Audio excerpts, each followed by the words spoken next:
पहले तो मैं पार्टी की तरफ से और मेरे सभी साथियों की तरफ से आप सबका शुक्रगुजार हूँ कि आप बहुत शॉर्ट नोटिस में आपको हमने इन्फॉर्म किया और आप सब यहाँ पे तशरीफ़ लाए।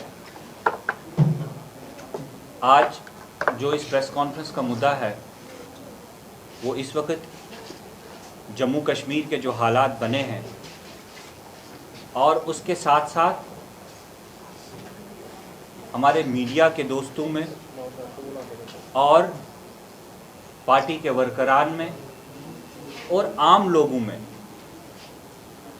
जो पीपल्स डेमोक्रेटिक पार्टी को लेकर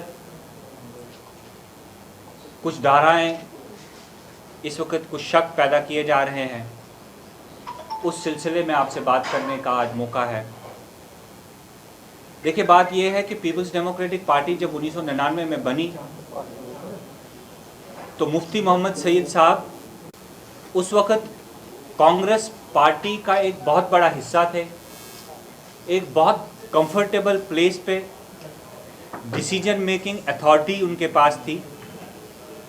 लेकिन पीपल्स डेमोक्रेटिक पार्टी बनाने का जो वाहिद मकसद था वो ना तो इक़्तिदार था, ना कुर्सी थी, ना जम्मू कश्मीर में चीफ मिनिस्टर बनने का ख्वाब था, बल्कि उसके पीछे सिर्फ एक वजह थी कि एक नई सोच लेकर जम्मू कश्मीर के लोगों के बीच में जाया जाए और जम्मू कश्मीर में रहकर जम्मू कश्मीर के लिए कुछ किया जाए। जब 2002 में पीपल्स डेमोक्रेटिक पार्टी ने इलेक्शन लड़कर 16 सीटें हासिल की, अगर मुफ्ती साहब चाहते तो 2 दिन में हुकूमत बना के चीफ मिनिस्टर बन सकते थे और कांग्रेस की तरफ से उनको ओपन इनविटेशन था कि वो चीफ मिनिस्टर बने और कोalition गवर्नमेंट को लीड करें। लेकिन मुफ्ती मोहम्मद सईद साहब चूंकि एक प्लान और एक पॉलिसी लेकर आए थे, उन्होंने टाइम लिया, कांग्रेस से बात की और एक कॉमन मिनिमम प्रोग्राम बना। इसका मतलब ये हुआ कि हुकूमत सिर्फ हुकूमत बनाने के लिए पीपल्स डेमोक्रेटिक पार्टी ने नहीं की, बल्कि लोगों की जो एस्पायरेशन, लोगों के जो जज्बात, लोगों के जो इश्यूज थे, उनको ट्रांसफॉर्म करने के लिए एक हुकूमत का हिस्सा बने और हुकूमत को लीड किया। आज भी 2021 में भी जब हम तारीख का मुआयना करते हैं तो जम्मू कश्मीर का गोल्डन एरा उस एरा को माना जाता है। अगर मुफ्ती मोहम्मद सईद साहब सिर्फ इक़्तिदार के लिए पीपल्स डेमोक्रेटिक पार्टी को आगे बढ़ाना चाहते तो कांग्रेस के साथ जब 2007 में अनबन हुई और अमरनाथ लैंड रो के बाद पीपल्स डेमोक्रेटिक पार्टी ने यह फैसला किया कि वो हुकूमत से अलग होंगे, तो शायद ये फैसला नहीं लिया जाता। कांग्रेस के साथ मुफ्ती साहब के जो रिश्ते थे, कांग्रेस के साथ जो ट्यूनिंग बन चुकी थी, अगर मुफ्ती साहब चाहते तो हुकूमत चलाते, हुकूमत आगे तक लेके जाते, दोबारा अलायंस में भी इलेक्शन लड़ सकते थे, अलायंस में इलेक्शन नहीं भी लड़ते तो दोबारा से कांग्रेस और पीपल्स डेमोक्रेटिक पार्टी की हुकूमत जम्मू कश्मीर में, उसको कोई भी ताकत जो है वो हटा नहीं सकती थी। लेकिन मुफ्ती मोहम्मद सईद साहब ने इस बात का एहसास किया कि लोगों के जो जज्बात हैं, अगर उनकी तर्जुमानी करनी है तो हमें हुकूमत से और कांग्रेस से अलग होना पड़ेगा। उसके बाद लोगों का मैंडेट दोबारा आया, पीपल्स डेमोक्रेटिक पार्टी ने ज़्यादा सीटें ली, लेकिन कांग्रेस ने पीडीपी के बजाय नेशनल कॉन्फ्रेंस के साथ हुकूमत बनाई, क्योंकि पीडीपी ने लोगों के लिए हुकूमत से अलहदगी इख्तियार की थी। 2014 में जब दोबारा मुफ्ती साहब को मैंडेट मिला, सभी पार्टीज का ओपन सपोर्ट था। इवन भारतीय जनता पार्टी बेताब थी कि कब पीडीपी हां करे और हम हुकूमत बनाए, लेकिन मुफ्ती साहब ने तकरीबन 5 महीने लिए, जो लोगों के इश्यूज थे, लोगों के मामला थे, जम्मू कश्मीर का जो हसास मसला था, उन सब पे बात करके एजेंडा ऑफ अलायंस बना और फिर जाके हुकूमत तश्कील दी। दोबारा इस बात की अक्कासी की कि वो हुकूमत और चीफ मिनिस्टर बनने के लिए सियासत में नहीं है। जब मुफ्ती साहब इस दुनिया से रुखसत होकर चले गए, महबूबा जी चाहती को तारीख की तरह रातों रात जो है वो चीफ मिनिस्टर बन सकती थी, लेकिन उन्हें हुकूमत नहीं संभाली, बल्कि भारतीय जनता पार्टी और केंद्र की सरकार से कश्मीर स्पेसिफिक सीबीएम्स के लिए दबाव डाला, फिर किन हालात में उनको हुकूमत संभालनी पड़ी ये लोगों को भी मालूम है और आप सबको भी मालूम है। हुकूमत संभालने के बाद भी अगर महबूबा जी चाहती और उनकी जहन में पीपल्स डेमोक्रेटिक पार्टी का एजेंडा और पीपल्स डेमोक्रेटिक पार्टी का फ्यूचर सबसे ज्यादा प्यारा होता, उनको अपनी कुर्सी प्यारी होती, उनको हुकूमत प्यारी होती, तो शायद वो बीजेपी के साथ हर कंप्रोमाइज करने के लिए तैयार होते और ये जो अलायंस था इस अलायंस को किसी भी हद तक लेके जा सकते थे। लेकिन वो आप अपने मुद्दों पर, अपने इश्यूज पे अड़ी रही। उन्होंने पीपल्स डेमोक्रेटिक पार्टी के एजेंडा के साथ कहीं कंप्रोमाइज नहीं किया।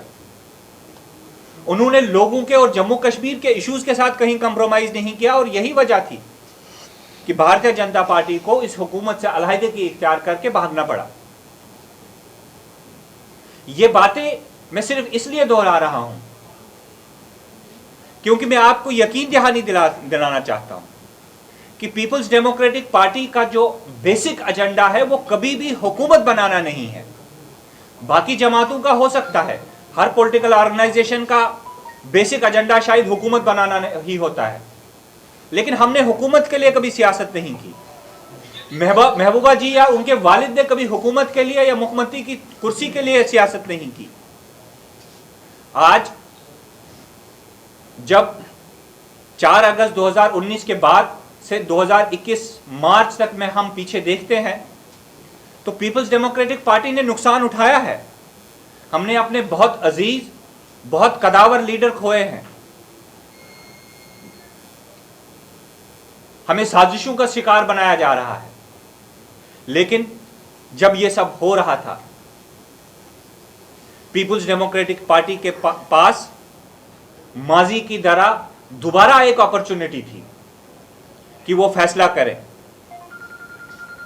या पार्टी संभालें, हुकूमत के लिए काम करें या लोगों के लिए खड़े हों।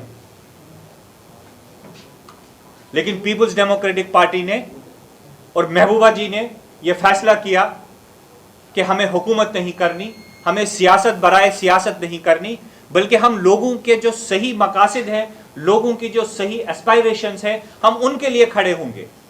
और उसके लिए खड़े होने के साथ साथ हमें यह भी मालूम था हमें मुश्किलात आएंगी। महबूबा जी जानती थी कि उन्हें हिरासत में लिया जा सकता है। उन्हें मालूम था कि उनकी जमात पे ऑनसलाट हो सकता है, उनके लीडर्स को तंग किया जा सकता है, उनके लीडर्स की प्रॉपर्टी सीज की जा सकती है। हम सबको मालूम था कि हमारे पास या तो रेल है या जेल है, या रेल पकड़ के दिल्ली का रास्ता इख्तियार कर लें या लोगों के लिए खड़े होकर जेल का रास्ता पकड़ लें।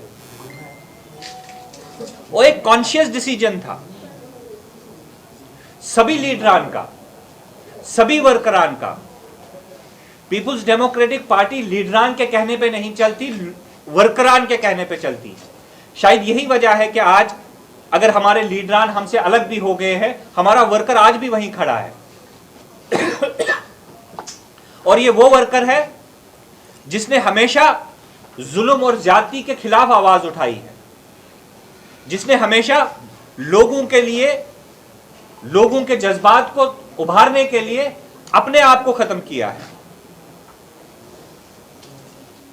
जब इस बात का फैसला लिया गया कि हम लोगों के लिए जंग लड़ेंगे, लोगों की तर्जमानी करेंगे और अपने इशू, खासकर दफा 370 की जो मनसूखी की गई है, जिस तरह भारतीय जनता पार्टी ने पार्लियामेंट का मिसयूज करके एक कॉन्स्टिट्यूशनल ब्लंडर किया और एक ऑटोक्रेटिक इन्वेजन जम्मू कश्मीर पे किया, ब्यूरोक्रेटिक रूल यहां पे नाफिज किया, उसके खिलाफ हम एक कॉन्स्टिट्यूशनल जंग लड़ेंगे। हमें सब चीजों का एहसास था और हुआ भी वही। आप देख लीजिए, हमारे पार्टी के स्टेट यूथ प्रेसिडेंट वहीद परा साहब आज भी जेल की सलाखों के पीछे है। उनका कसूर सिर्फ ये कि वो मेन स्ट्रीम एस्पायरेशन को जम्मू कश्मीर में रिप्रेजेंट करते रहे। आज उनको कहा गया या पीडीपी छोड़िए या जेल की सलाखों के पीछे रहिए। हमारे फॉर्मर मिनिस्टर नईम अख्तर साहब, हमारे फॉर्मर वाइस प्रेसिडेंट सरताज मदनी साहब, आज भी जेल की सलाखों के पीछे। हमारे लीडरान की जो बिजनेस में थे उनकी प्रॉपर्टी जब्त की गई, उनके बैंक अकाउंट सीज किए गए, जिनके घर में कोई मुलाजिम था उनकी ट्रांसफर की गई, उनको सस्पेंड करने की धमकियां दी गई, उनकी प्रॉपर्टी की इन्वेस्टिगेशंस की गई, और हरासमेंट पे हरासमेंट, हरासमेंट पे हरासमेंट। मुझे नहीं लगता कि हम लोग जो साथी यहां पे बैठे हैं इनमें भी शायद कोई एक बचा हो जिसको पिछले दो सालों में जो है किसी हरासमेंट का सामना न करना पड़ा। हम में से कुछ लोग आज भी हरासमेंट बर्दाश्त करके खड़े हैं, कुछ लोग बर्दाश्त नहीं कर पाए। हर एक की अपनी मजबूरियां हैं।